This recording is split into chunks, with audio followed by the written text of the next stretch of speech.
Hey everyone, it's me, Unique. I'm a real estate agent here in Dallas, Texas, and I'm back with another video. Again, of course, whether you like it or not. So, I did read the comment on my last video. I did not know it was skipping or jolting towards the end. When I do the video, I watch them all the way through before I upload them, and it wasn't a problem. So I don't know after I hit post why I did that towards the end. I don't know, and I also don't know how to fix it. I just jump on here and share what it is that I am doing and what I'm going through.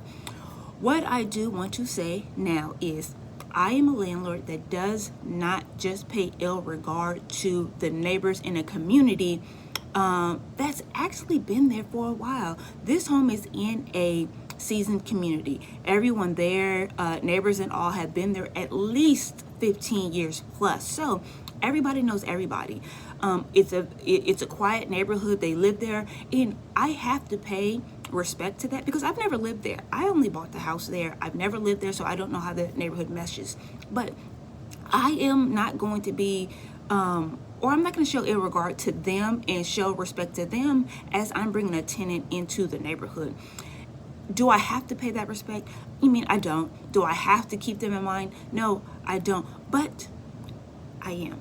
And I do, because I only think it's fair. You know, my heart is just, I try to make everybody happy to the best of my ability. I'm not a people pleaser, but I try to, take their concerns into consideration. So what I'm going to do now, I'm going to add a clause or an addendum in the lease that I'm going to have the next tenant sign. It's going to have a couple of things on there like excessive police activity, nuisance, debris and stuff like that in the yard. Those types of things I'm not going to add because that was a concern of the neighbors that had with this tenant that I just got out of there.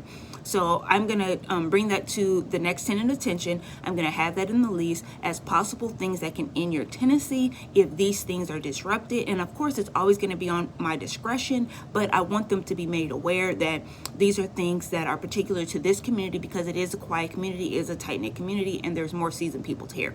So I appreciate the neighbors who do have my phone number, that they do not skip a beat on trying to call me about it. And I let them know, like, hey, I took your concerns into consideration. I'm going to make a clause in the lease so the next tenant knows how to govern themselves accordingly. Outside of that, I am not scorned by this situation. I understand things happen. I do not cast judgment. It is unfortunate towards me, but it does not scorn me to where I am looking at the next tenant any differently. I love you guys. Bye.